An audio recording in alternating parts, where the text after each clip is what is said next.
Welcome back. Today we continue through the evolution of British signalling as we move on to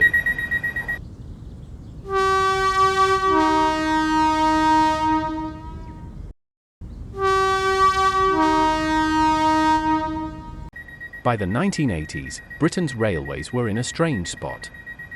On the one hand, you still had signal boxes that looked like something out of a Victorian time capsule, wooden sheds with creaky levers and clunky semaphore signals. But just beyond their windows, the world was racing ahead. Home computers were becoming a thing, industries were modernizing, and it was clear the railway couldn't afford to be left behind. The old ways had served their time, but change was in the air. Between the early 80s and the turn of the millennium, the railway went through a quiet revolution, one that most passengers probably never noticed, but that completely transformed how the network worked. Mechanical systems gave way to electronics, levers were replaced by software, and scattered signal boxes were gradually replaced by centralized control centers. It wasn't just a technical upgrade, it was a cultural shift.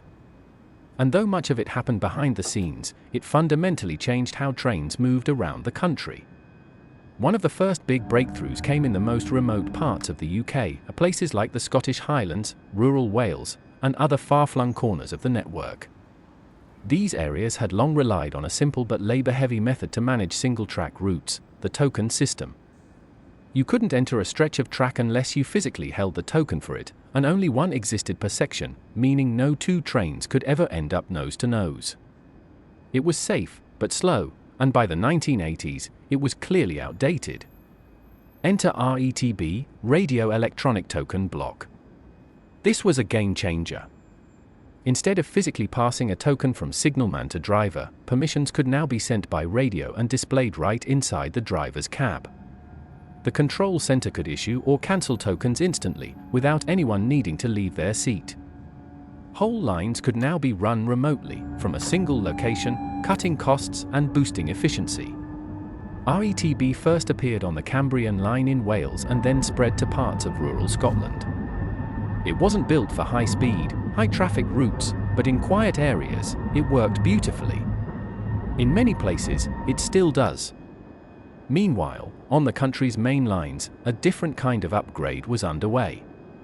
RETB was perfect for slow, quiet lines, but on major routes like the West Coast or East Coast main lines, where trains thundered through every few minutes, something faster and more automated was needed. That's where track circuit block stepped into the spotlight. The idea had been around for a while, but during this period, it became the go-to system for keeping tabs on where trains were in real time. The concept was simple but clever. A small electrical current runs through each section of track, and when a train enters it, its wheels short the circuit. That tells the system the section is occupied, and triggers signals accordingly.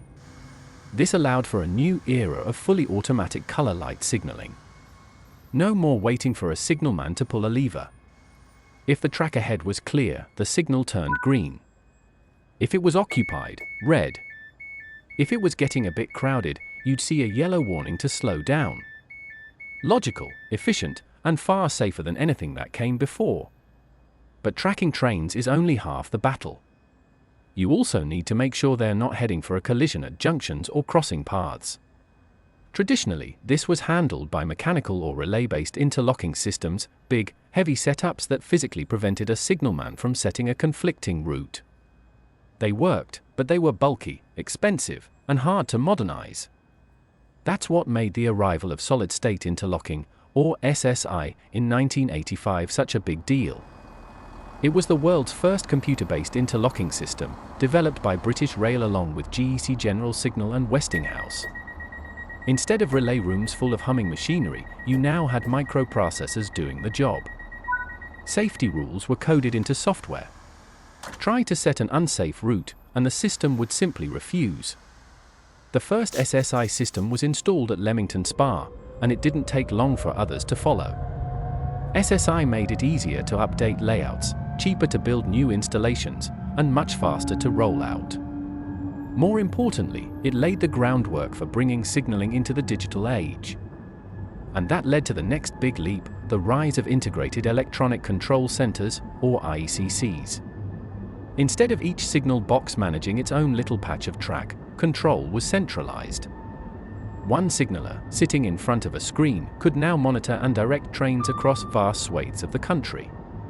It meant faster responses to delays, smoother coordination across regions, and far better use of the whole network. But not all of this progress came smoothly. In 1988, tragedy struck at Clapham Junction, one of the worst peacetime railway disasters in British history. A wiring fault in an old relay room caused a signal to show green when it shouldn't have, sending a train straight into the path of another. 35 people lost their lives. The Clapham crash was a turning point.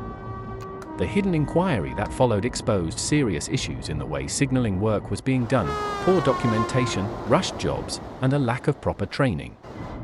The response was swift and serious: new standards, better oversight, and a renewed focus on safety. It also fast-tracked the adoption of modern systems like SSI and automatic warning systems. By the year 2000, the railway looked very different from the one that entered the 1980s. Semaphore signals and lever frames were disappearing from main lines. Control rooms were becoming digital hubs. RETB was quietly running entire rural networks from afar. SSI was becoming standard. And track circuit-based signaling with color lights kept everything running safely and smoothly. Most importantly, control had shifted. It was no longer scattered, manual, and local. It was centralized, coordinated, and far smarter. The pieces were now in place for the next big shift: in-cab signaling, real-time positioning, and fully digital traffic management. In just 2 decades, Britain's railway had gone from clanking metal and muscle power to microchips and code. And as the 21st century dawned, the future of signaling wasn't just beside the track, it was inside the train. If you're enjoying this deep dive into the evolution of British railway signaling, don't forget to hit that like button and subscribe. It really helps support the channel and lets me keep making content like this. Thanks for riding along, and until next time, happy driving, and I'll see you down the line.